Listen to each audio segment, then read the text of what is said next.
My name is Nasir Aziz Khan. I will serve as a moderator of this event. We will discuss about the freedom of expression, Article 19 of the Universal Declaration on Human Rights grantees of freedom of expression, but unfortunately in current scenario, many states they are not ready to give the right of freedom of expression to many activists, rightists who are struggling for the rights of their people. We have very esteemed panel today, and we will have opportunity to listen, and they will share their views, expertise on the topic. We mostly, our panelists are from that part of area. This is called South Asia, and we will speak on the general, but our speaker will highlight issues facing there in different areas. For example, Pakistani administrated Kashmir, Gilgit-Baltistan, Balochistan, Sindh, and Khyber Pakhtunkhwa.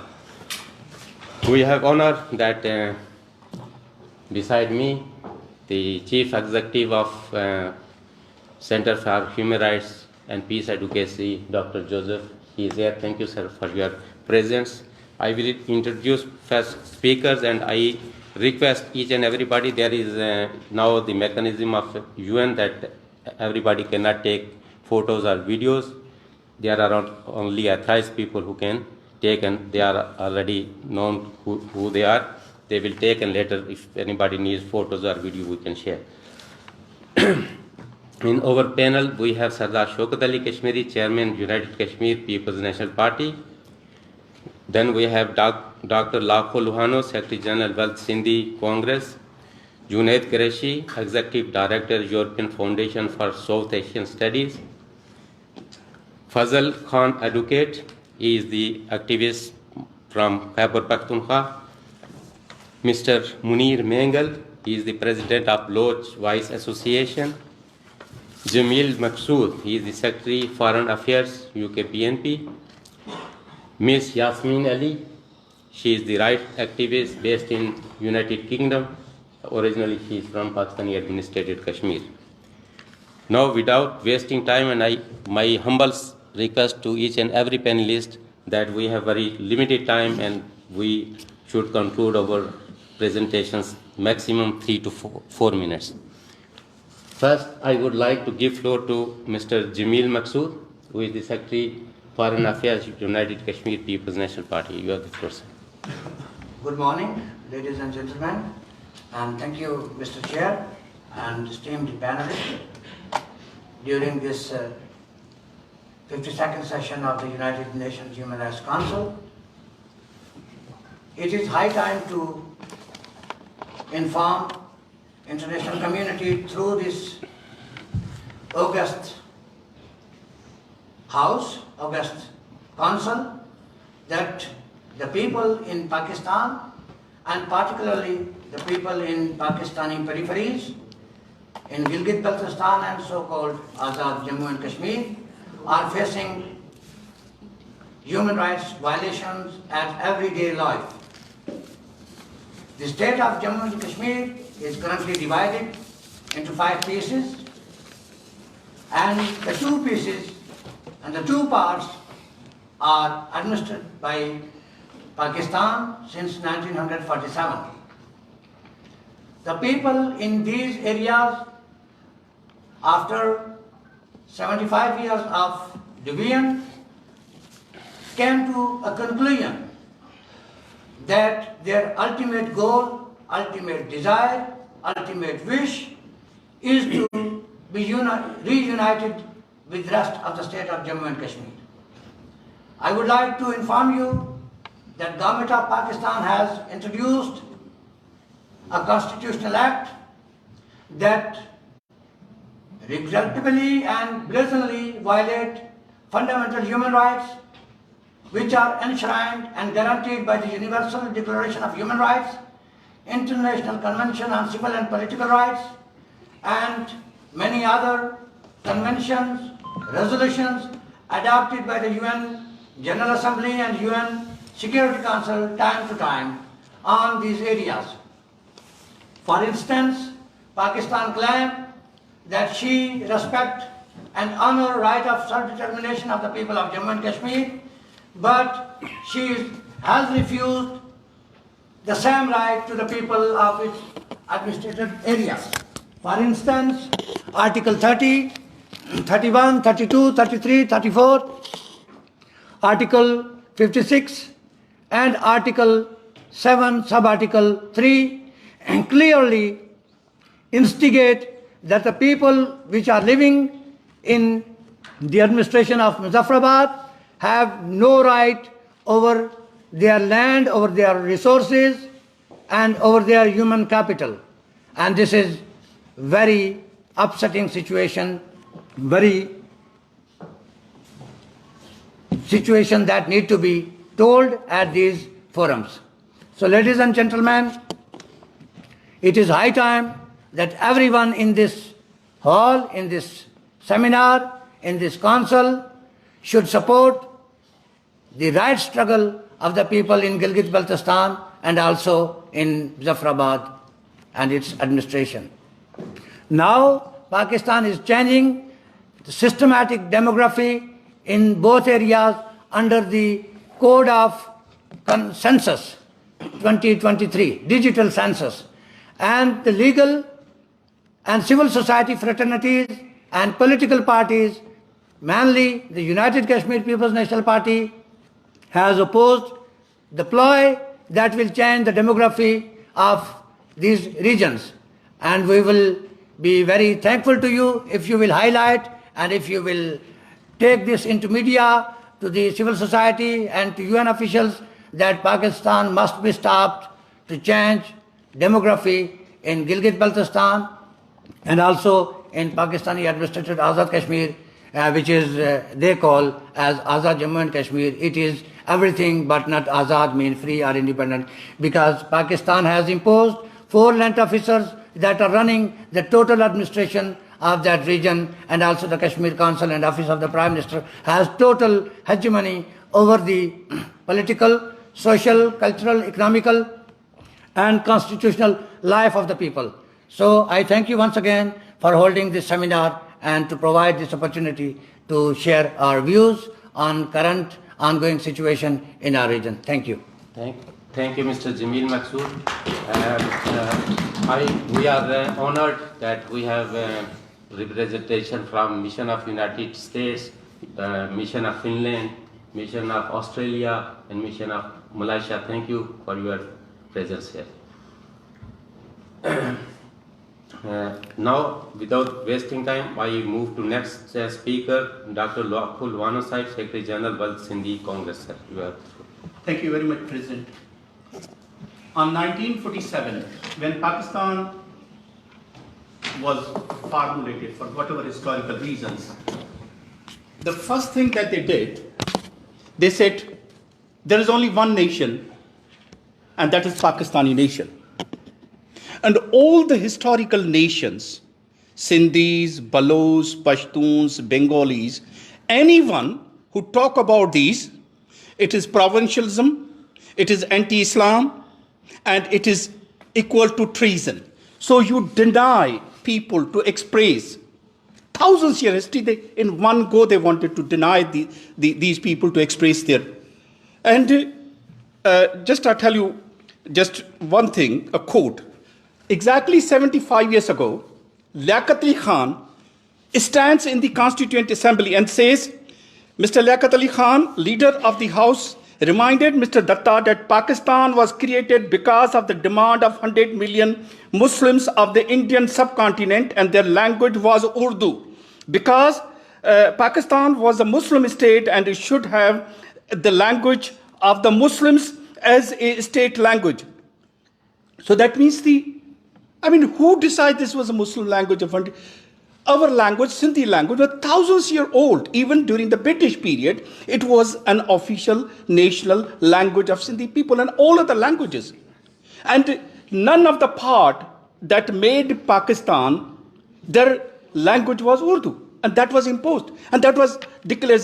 So all the oppressive regimes, all the fake regimes, they try to suppress the freedom of expression, freedom of the voices for the rights, freedom of voices for the history.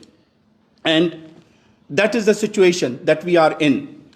The report of the Reporters Without Frontiers, they rank the countries on the basis of the freedom of expression.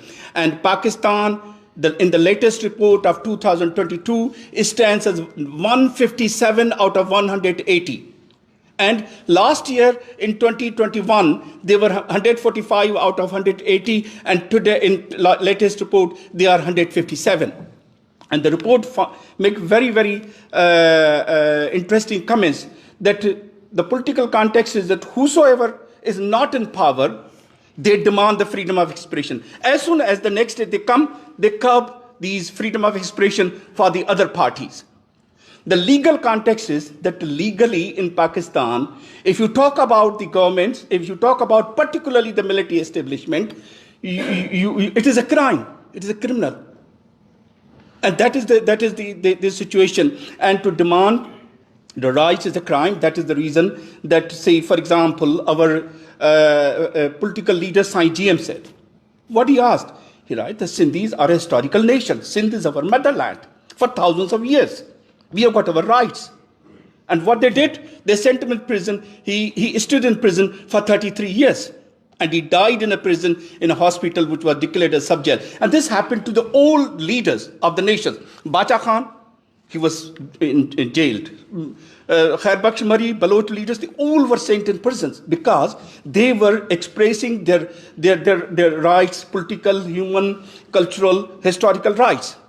And even today, the repression has become really, really suffocating. They want to suffocate our voice. Our youth, in hundreds, they are abducted. And what they do, they are simply raising the voice for their rights. Say, for example, there was a peaceful protest that land grabbing in Sindh should be stopped.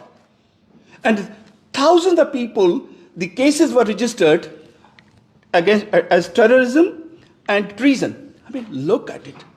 This year, because every year Sindhi people, they celebrate GM's birthday, because as a national leader, when the people went there, hundreds were abducted, arrested, and then they were fired upon. Not only previously political workers, but even those workers who work for the social causes. Say there was a cultural day in Sindh University, the leaders were arrested, and they were arrested for under terrorism and treason. Look, I mean, that is what is happening. So they want to suffocate every voice of the rights of the marginalized nations, Sindhis, Balochs, Pashtoons, Kashmiris, and all that. And it is getting really worse because as this state is crumbling and collapsing, their operation and suppression to express the curb the freedom of expression is increasing. They are trying their best, the media, to propagate their false narrative. And all that, they are engaged in that, while the rights, the voices for rights and the expression for right is severely curbed and punished and disappeared. Thank you very much. Thank you, Dr. LUHANO, for sharing your insights. Now I move to my next speaker, Ms. Yasmin Ali. She is right activist from United Kingdom. You have the floor. Thank you. Please turn on the mic. Thank you. My name is Yasmin Ali. I'm here at the UN Human Rights Council to request your help. My brother Farouk Ali was murdered at Ramada by Wyndham Hotel in Islamabad. The Pakistani government and authorities refuse to investigate his death properly and are obstructing us in our pursuit of justice. Farouk's human right to life was violated, and our human right to justice is equally being violated. Farouk was a high achiever and he had a biochemistry and master's degree from Imperial College London. He wrote politically, but more lately was focusing on tennis and a sequel to Harry Potter. In May 2021, Farouk moved to Ramada by Wyndham. This is the top 3 hotel in Islamabad. On 16th of March last year, 7 hours after a call my sister made to the hotel and was assured all was well, she was called to say Farouk was dead. CCTV shows that my brother was likely killed on the 11th or 12th of March, but his body was kept in the room for 5 days. You may ask, why do I believe my brother was murdered? Well, Islamabad police destroyed all forensic evidence. They failed to conduct a post-mortem, And they compiled false statements from the family in Urdu on day one to protect Ramada by Wyndham. They refused to question any staff or guests, and they attempted to change an exhumation report, an independent exhumation report. And since December, they've tried to malign us with drug allegations. None of this was necessary if my brother's death had been natural. We also discovered many, many lies from Ramada by Wyndham. Some of these include, well, this was a VIP room where my brother was staying, and for 5 days, Farouk was not offered water, food, housekeeping. This big business didn't even chase its own bill for 6 days. CCTV shows 3 hotel security staff monitoring his room in the early hours of 12th of March, i.e. 4 to 5 a.m. when people like me and you were asleep. Despite meeting senior police officials, the British High Commission, involving various government departments, letters to Shahbaz Sharif, and petitioning the courts, no proper investigation has taken place. Islamabad High Court has been involved since October. Our right to a trial is still being denied. The final police report now contains unsubstantiated drug allegations by an individual who said he wanted to damage our campaign. The authorities are trying to close the case yet again. There has been no genuine investigation or assistance from the British government. It is also pushing false allegations against us. So I really do have to ask, who really did kill my brother Farouk? Our demands for a fair trial have been met with hostility in many, many quarters. Ramada by Wyndham is considered a powerful entity in Islamabad, and the owner apparently runs a huge media organization. Our family now fear for our safety in Pakistan. We've also struggled for over a year in Pakistan, where corruption and bribery seem to be rife. Institutions exist, but they seem unwilling to carry out their intended functions. So I'm here to ask the UN to please take cognizance of the denial of human rights in Pakistan. Please raise my brother's case with the Pakistan government as a matter of urgency. And more importantly, please oversee an independent investigation into my brother's murder, which I believe was likely politically motivated. I believe if you don't, we will never get the answers that our family so deserves. I have left the UN a detailed written account for further information. And on behalf of Farouk's family, thank you for listening. Sorry to hear about your brother killing. We hope that United Nations and international community will take note of this brutality. Please turn off the microphones. This to one last. And now I would like to give floor to Sardar KASHMIRI Sahib. He is the chairman of United Kashmir People's National Party.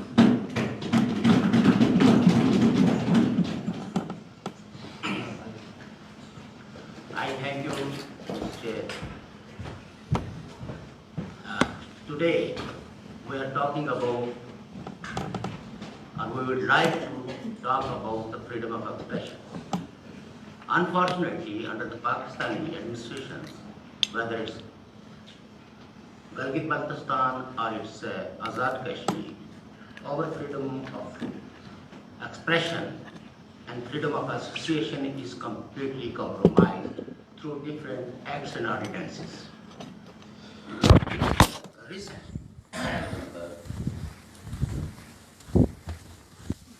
one organization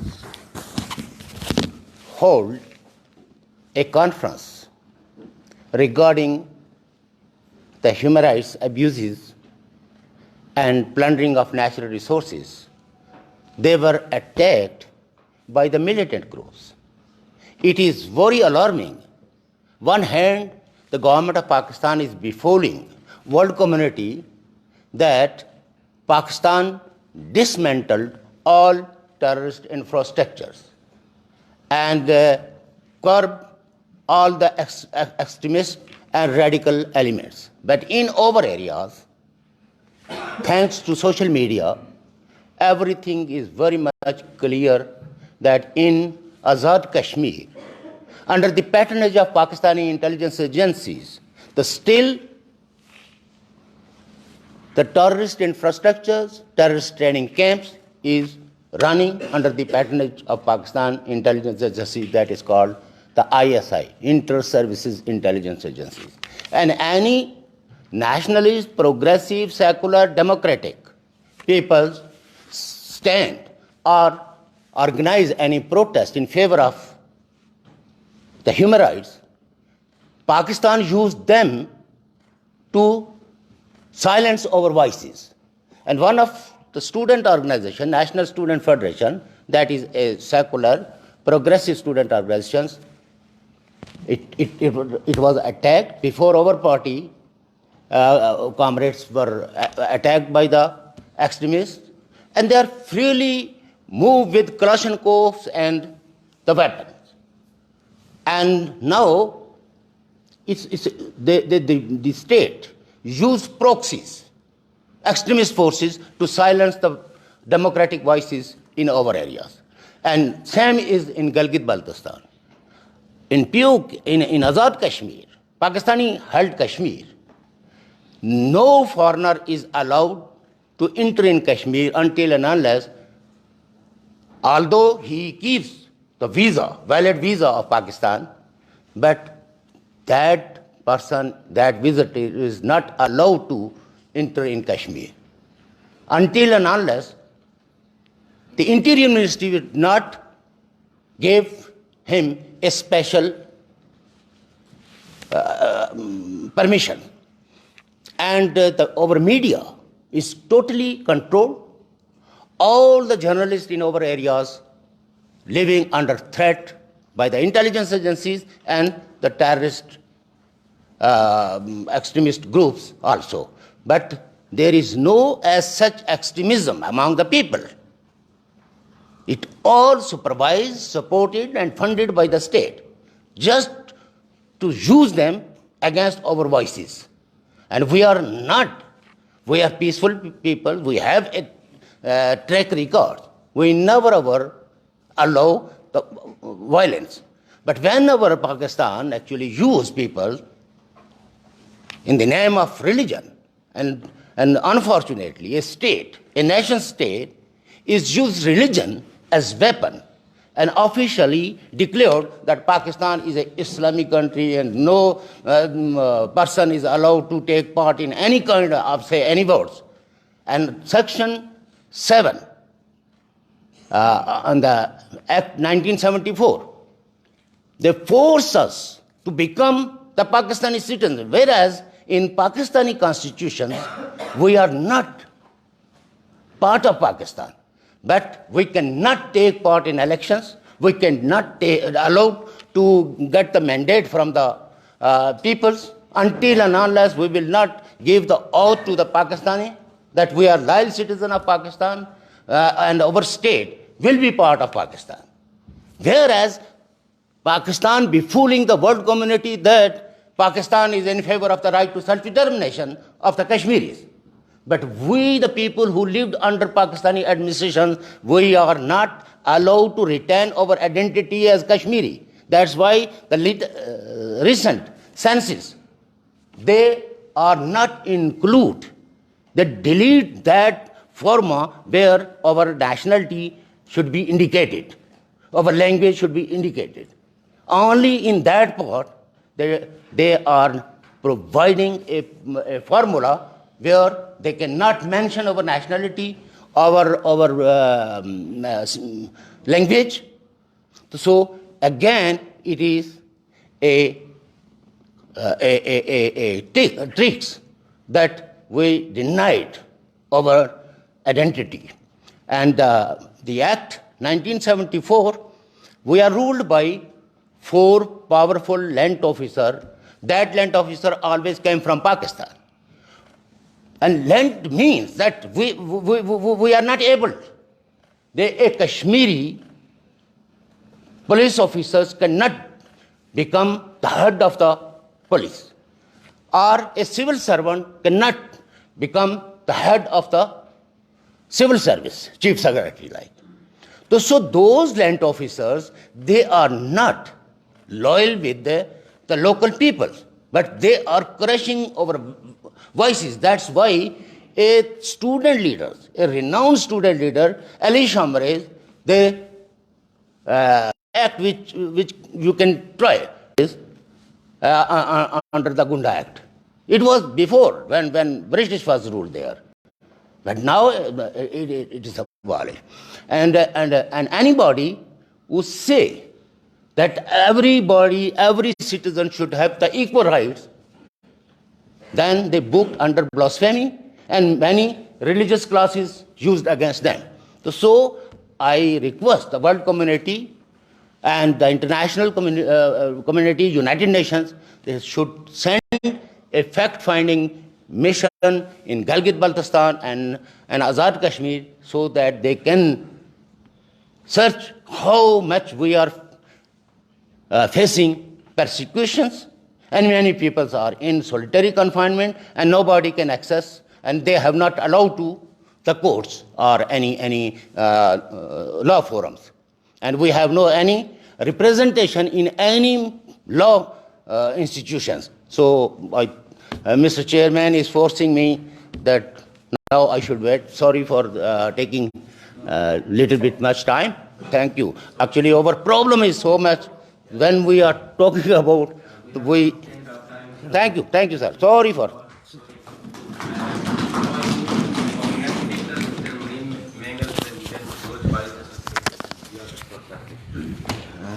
Thank you, Chairman Nasir Aziz Khan. I'm thankful to you, to your organization, for organizing an event at the occasion of 52nd Human Rights Council session. Over here, we get an opportunity to express the sufferings of our people. Unfortunately, an artificial state, Pakistan, was created on August 1947. At that time, a British communique was issued and Pakistan agreed that they accept Pakistan as an independent sovereign state. They made a stand and still agreement with us, but unfortunately, later on, Pakistani government pressed then Khan of Kalat, the king of Balochistan. At that time, a resolution was presented to the lower house of Balochistan and to the upper house of Balochistan. Both rejected that, and the words of the speaker were like this: only by the virtue of being a Muslim, we cannot merge with Pakistan, eliminate our history, identity, culture, language. So because of that, till date, our people are being eliminated at daylight. Our people have been bombed. The foreign aid which Pakistan gets, either military or financial, uses on her people, which Pakistan claims these are my subjects. And we people, our villages, towns and valleys have been bombarded by B-52 bombardments. So this is what the Pakistan gets from the other countries and puts on the people over there. Our people on daily basis, they are crying. We are facing enforced disappearances. As per different reports, no one is allowed, even international media organizations, UNHCR, Red Cross, Amnesty International, no one is allowed to go inside Balochistan. But as per different reports, more than 50,000 Baloch people, including women and children, infants, they are lingering in Pakistani military torture cells, and women especially are being abused sexually. And this is being done on daily basis, routinely basis, with impunity and systematically. So there are only few things we the people of Balochistan and the people of Pakistani occupied Kashmiri, we can share that there was an agreement, both of us, and how Pakistan is abusing that. And then there's another project we share that's called CPEC. Unfortunately, on daily basis, thousands of people, they are on the streets crying that they do not get water from Gawadar, which is China and Pakistan claims the flagship project of CPEC. But our women, our children, our elderly people, they are crying for water. There's no infrastructure, nothing given to the people. They have a high concern against the CPEC project, which is a Pakistani and Chinese $64 billion project. But the reality is this, that the people have been kept apart economically, financially, socially. So there's nothing for us. But there are some military designs, projects, they are being done over there in order to get access to Gawada by the Chinese. And in the same way, we have here the cries of the Pakistani occupied Kashmiri people, they are raising their concerns that the Pakistan is looting their resources and deeply penetrating to the different areas on the name of CPEC project, but giving nothing to them. Therefore, at this occasion, I will want to share with you some concerns that with respect to Kashmir, we have heard the word jihad. Unfortunately, our generations, my elder generations, today, and even we have a concern that our tomorrow generation will be used by this state, Islamic State of Pakistan, to send, to brainwash the people to Kashmir for jihad. But on the other side, the Pakistan states to the world community that they are, curbing on these terrorist organizations. Today, Quetta Shura Council, Lashkar-e-Taiba, Jaish-e-Mohammed, they are present at Quetta, and they have deeply penetrated inside Balochistan, particularly in Turbat. There, on November 20, we saw news that these organizations, TLP, claiming that they have a base at Turbat. It's, for us, it's something we cannot believe, that our people have been so liberal, and our people are not attached religiously that much, but an organization is going to claim from there. And we have seen reports through social media that in Balochistan, the civil government, particularly the deputy commissioner offices, were used to recruit people to send to Afghanistan at the debacle of Kabul. And this is a reality that the Pakistani state structure was involved in that. Therefore, at the occasion of this event, I just appeal to UN, appoint a special reporter, to the people of Pakistan, to analyze how the state is treating the people over there. So this is my plea at this conference. Thank you, sir, for your time. Thank you, Mangal sir. Now I move to my next speaker, Fazal Khan, advocate. He is the activist from Pashtoon belt of Pakistan. Thank you very much, Mr. Chair, distinguished guests who are here. Many of you may know me. My name is Fazal Khan. I am the president of Army Public School Shuhada Forum. In 2014, a terrorist attack was carried out in the capital city of Peshawar, where more than 147 school children, along with the teaching staff, were brutally killed, while more than 200 brutally or severely injured. I am also a direct victim of that incident, whereby I lost my beloved son. And since then, our misery has started.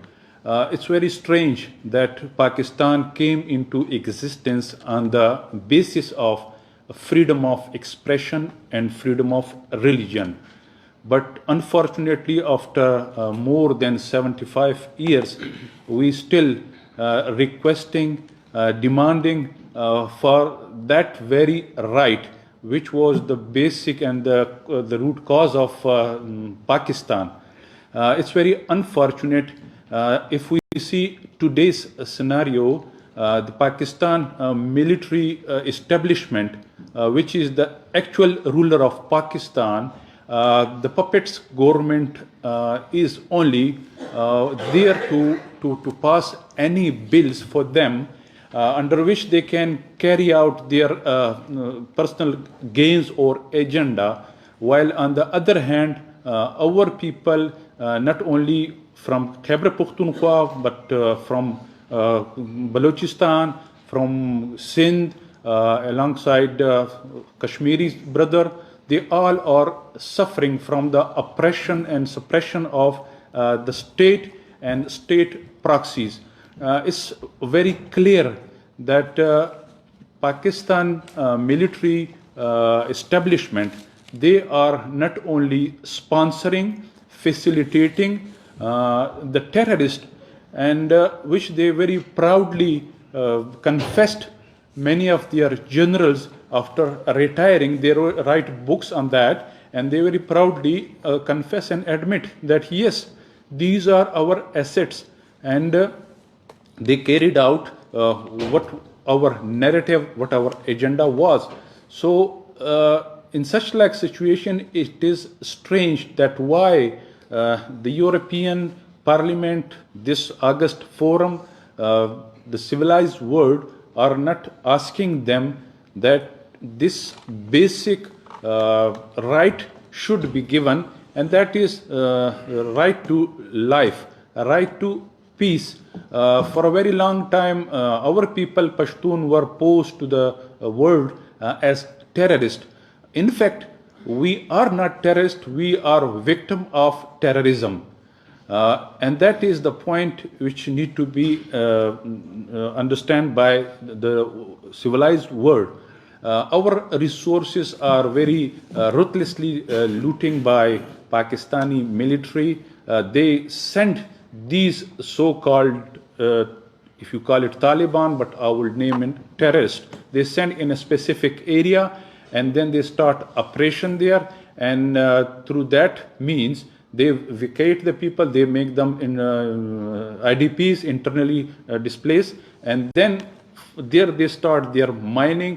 My request to the world would be, to this August organization, UN also would be just to dig out, because Pakistan military establishment or Pakistani military is doing everything which they are not supposed to, and the only thing for which they are getting paid for, they are not doing that to give security and safety. I would must bring the attention of the audience present here that since 2014 we are demanding a Truth and Reconciliation Commission, for fact-finding commission to investigate the Army Public School incident and the incidents later on. So thank you very much, Mr. Chair, for providing me this opportunity to speak on this August forum. Thank you very much, and our sympathies are with you and your family and who lost their loved one. I now move to next speaker, JUNAID QURESHI, Executive Director, European Foundation for South Asian Studies. Sir, you have the floor. Thank you, Mr. Chair. First of all, it's a privilege to sit with such people on the panel who are direct affectees. We are basically, we cannot start to imagine how it feels to the losses you've had, and I hope justice will be done. I just have a short something to say, and then we can maybe move on to something interactive. But when we talk about freedom of expression, what this side event is about, it inherently has, of course, certain freedoms in it. When we say freedom of expression, we mean freedom of speech, religion, assembly, the freedom to petition the government. It's when we look at South Asia, I find it very ironic at times that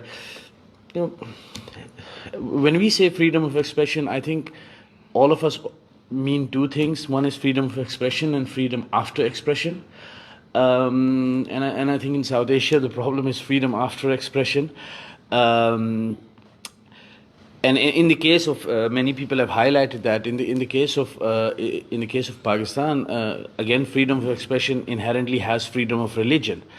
When a country is built for a specific religious group on the basis of religion, when constitutionally certain people are barred from taking part into constitutional matters of the country, like the Prime Minister of Pakistan has to be a believer, the President of Pakistan has to be a Muslim, the Chief Justice of Pakistan has to be a Muslim. Then you inherently undermine the freedom of expression, which has the freedom of religion.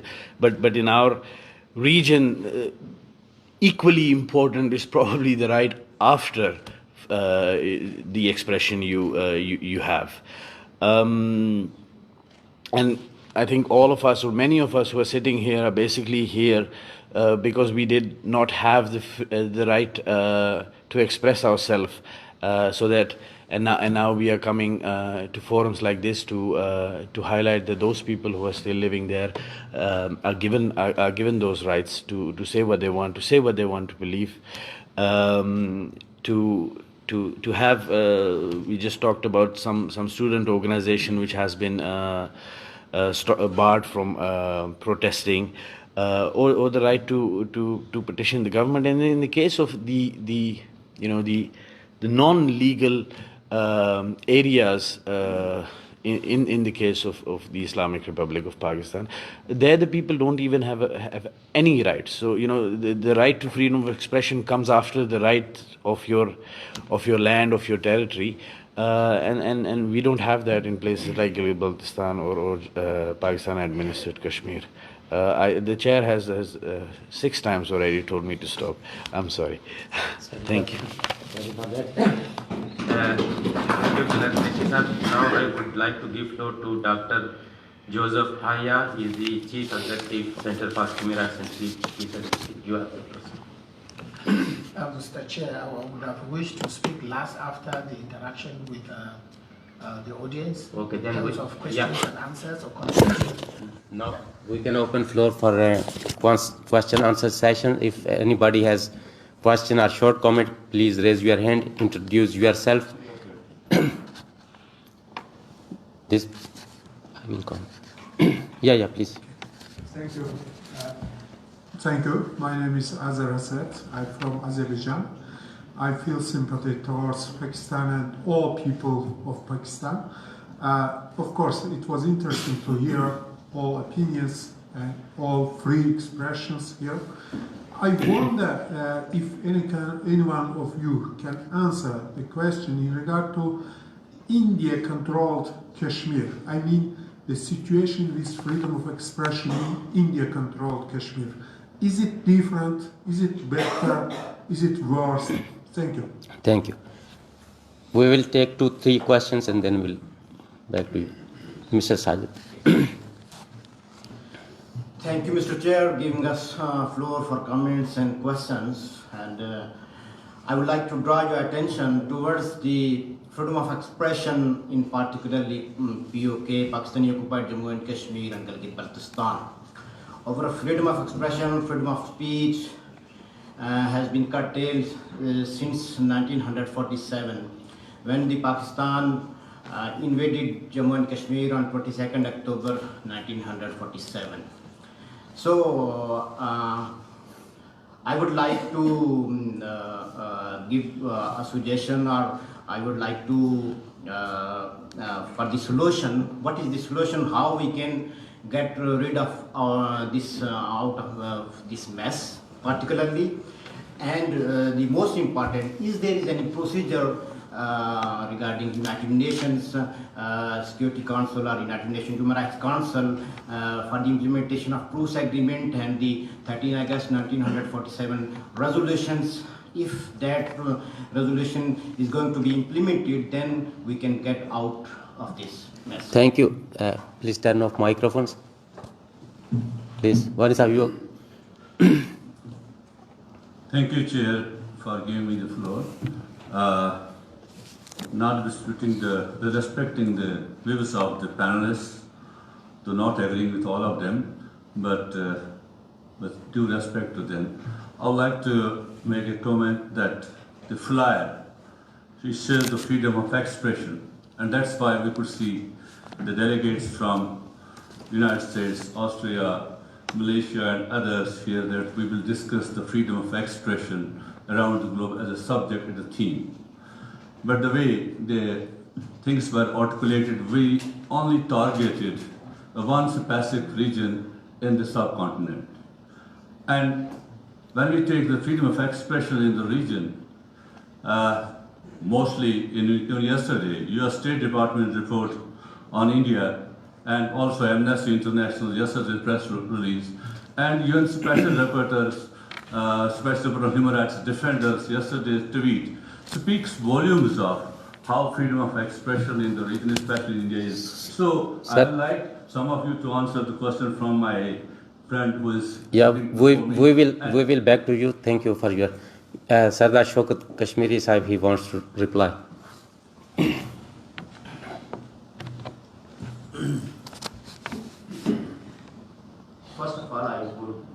clarify that the today topic or title is freedom of expression. And we all belongs to that part which is under Pakistani administrations, whether persons from Sindhi or Pashtoon or Kashmir. So here, even I can talk about my village, but human rights violations is there. It is not the questions that why we are not asking or expressing the freedom of expression in the whole world, where the freedom of expression is curtailed. Because we have no specific agenda, but we are facing under the draconian laws how much of our freedom is curtailed. A religion is prepared. I have no problem with any religion. Everybody should have the freedom of religion.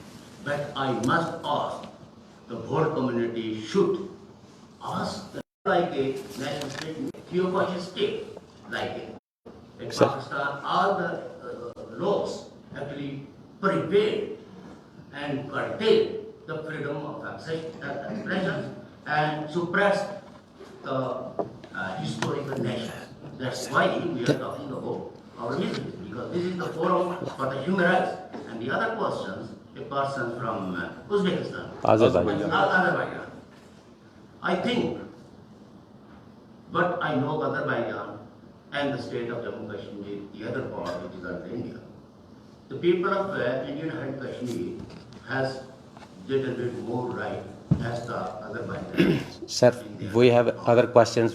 Thank you, sir. Mehmood Kashmir, sir, please. Then I will come to you, sir. Thank you, Mr. Chairman. I would like to tell two things about Pakistani occupied Kashmir. Kashmiri leader in Pakistan city of Rawalpindi, Arif Shah, was shot dead outside his home. Today, it has been 10 years that the murderer has not been arrested, and we are still waiting for justice. Pakistan has stopped the permission of shopkeepers selling books of Jammu Kashmir. Shopkeepers who were sell books were fined and their shops were sealed. Those who talk about freedom of Jammu Kashmir are being attacked. Hope Council will take notice. Thank you, sir. Please turn off your microphone. Dr. LAKHU, sir, please. Thank you very much. I mean, basically, I came here. What I will do, I'm representing my nation, Sindhi nation. Therefore, I will talk about the suppression of freedom of expression when my people are kidnapped, abducted, even doing for cultural activities. When we are not allowed there to raise our voice for our rights, when we come here, please, please, we request. There are hundreds of countries of the world and everyone will have a problem. Please allow us to talk about our miseries. Don't play a role of proxy to divert to other things. There will be issues. You will have your opportunity in various forums and go and talk about it. Please allow us to take this space. 3-4 minutes, what can I talk about the whole world? Is it possible? Even I didn't have enough time. If I tell you the miseries and suppression of the freedom of expression, you will cry. Thank you, sir. Thank you very much. Thank you. Now, before giving floor to our President, I am very grateful to our media persons who are here and who are doing translation upstairs. Thank you, everybody. Now, Dr. Joseph, you have the floor, sir. Your Excellencies, all protocol duly respected, ladies and gentlemen. About human rights inside Asia, particularly freedom of expression. As you must have heard, when the speakers spoke, you realize that they are choked with pain and they cannot themselves express themselves vividly and present the situation as it is, which means that if you are given the whole day, they will make you cry here. But the most important thing we have noted here is that there is need for Pakistan to adjust its laws to protect the rights and freedoms of the people. There is need for Pakistan to listen to the voices, the silent majority, so that it can join the civilized nations. I would want to say that from the discussions we have heard, it is clear that we still need so much to do at the level of engaging with other UN treaty bodies, which Pakistan is a signatory and parties to.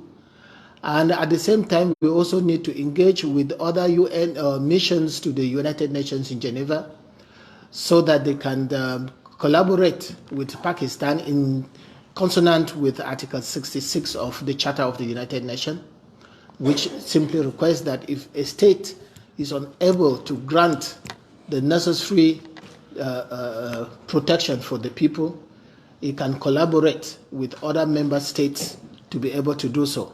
And so I am very happy that the missions of the United States, Austria, and